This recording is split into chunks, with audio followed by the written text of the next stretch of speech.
आती है पत्थरों से खुशबू कभी कभी, आती है पत्थरों से खुशबू कभी कभी। मेरी मुराद अब्दुल्ला रोशन साहब हैं। आए मुख्तसर सी बात करें, फिर कारवां को आगे बढ़ाएंगे इंशाअल्लाह। अल्लाहुम्मा अफ्तह अलैना हिकमतक वंशुर अलैना रहमतक या ज़ल जलाली वल इकराम। इल्म में भी सरवर है लेकिन, इल्म में भी सरवर है लेकिन ये वो जन्नत है जिसमें हूर नहीं, ये वो जन्नत है जिसमें हूर नहीं। मिंबर पर तशरीफ़ फरमा जनाब मुजीबुल हक साहब, डॉक्टर देवीलाल यादव जी, श्री सदाकांत शुक्ला जी, जनाब उबैदुर रहमान साहब, श्री विपिन प्रसाद यादव जी, जनाब अफसर इमाम साहब, जनाब रियासत हुसैन साहब, जनाब परवेज़ अख्तर साहब,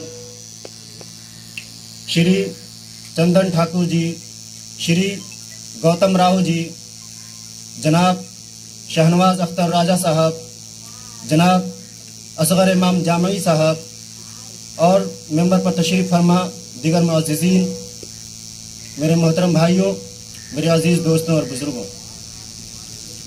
मैं आज जोगिया देवराज की सरजमीन पर अंजुम एजुकेशनल कंसल्टेंसी के इस इनॉग्रल फंक्शन में आप तमाम से मुखातिब होने का मुझे एजाज़ हासिल हो रहा है और मैं शुक्रगुजार हूँ कंसल्टेंसी के फाउंडर और डायरेक्टर जनाब मोहम्मद ज़ीशान अली साहब का कि उन्होंने मुझे इस फंक्शन में इनवाइट किया।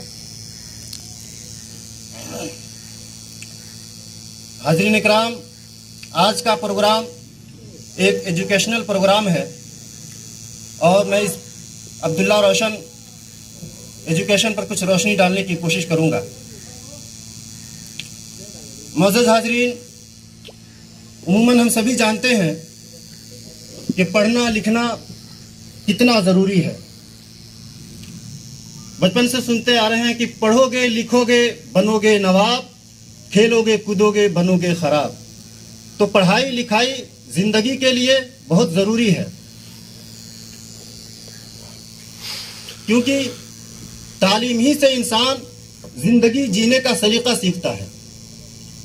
तालीम ही की बिना पर इंसान ज़िंदगी में आगे बढ़ता है और तरक्की पर तरक्की करता है।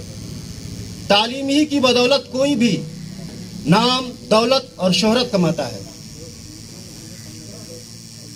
मैं अभी यहाँ मंच पे खड़ा होकर माइक लिए आप हज़ारों की मजमा में अगर बोल रहा हूँ तो इसकी वजह तालीम है। सोशल एक्टिविस्ट जनाब शहनवाज अख्तर राजा जैसा काबिल दोस्त अगर मुझे मिला है तो इसकी वजह तालीम है। जामिया पब्लिक स्कूल के डायरेक्टर जनाब असगर इमाम जामी जैसी शख्सियत मुझे अपनी इज्जत मोहब्बत और शफ़क़त से नवाजती है तो इसकी वजह तालीम। तालीम इंसान को क्या से क्या बना देती है। तालीम एक अदना इंसान को किस तरह से आला बना देती है। एक लतीफ़ा बयान करता हूँ जिससे आप लुत्फ़ अंदोज़ भी होंगे। एक मुस्तकिल कौम है जो भेड़े पालने का काम करती है। गुजरात में इसको भेड़वाड़ कहते हैं। एक एक आदमी के पास हजारों की तादाद में भेड़ें हुआ करती हैं, 4000 5000 इस तरह से। जिसके पास जितनी ज्यादा भेड़ें होती हैं वो उतना ही ज्यादा मालदार समझा जाता है। इन भेड़ों के साल में 2 मरतबा बाल काटे जाते हैं। चूंकि वो बाल बहुत गर्म होते हैं इसलिए अच्छे दाम में बिक जाते हैं और यही इन लोगों की कमाई होती है। ये लोग गुजरात और राजस्थान में ज़्यादातर रहते हैं। ये अपनी औलाद को तालीम नहीं देते, बचपन से ही भेड़े चरवाने का काम कराते हैं। इत्तेफाक से इनमें के एक आदमी ने अपने बच्चे को बहुत अच्छी तालीम दिलाई, जिसकी वजह से उसका लड़का राजा का वजीर बन गया। कुछ दिनों के बाद उसके वालिद का खत आया कि मैं तुमसे मिलने के लिए आने वाला हूं। खत में पहुंचने की तारीख और गाड़ी का वक्त भी लिख दिया। राजा को जब इस बात का इल्म हुआ कि वजीर के वालिद साहब मिलने के लिए आने वाले हैं। तो राजा ने वजीर के वालिद साहब के इस्तकबाल के लिए रेलवे स्टेशन पर बहुत इंतजाम किए। जब गाड़ी स्टेशन पर आकर रुकी तो वजीर के वालिद साहब के इस्तकबाल में बंदूकें और तोपें छूटने लगी, बैंड बाजे बजने लगे। ट्रेन से उतरने वाले लोग हैरत से देखने लगे कि ये किसका इस्तकबाल हो रहा है। उन लोगों में वजीर के वालिद साहब भी थे, खड़े खड़े वो भी ये सब कुछ तमाशा देख रहे थे।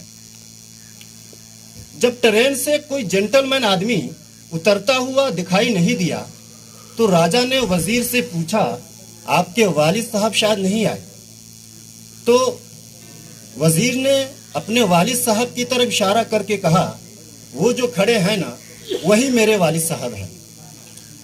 राजा साहब ने जब उनकी तरफ निगाह की तो वो इस शान से खड़े थे कि उनका पुराना बोसीदा कंबल उनके कंधे पर था, उस पर लाठी थी और लाठी में अपने दोनों पैर के जूते लटका रखे थे और खड़े तमाशा देख रहे थे।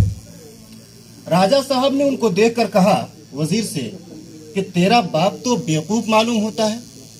इस पर वजीर ने राजा को जवाब दिया और कितना अच्छा जवाब दिया।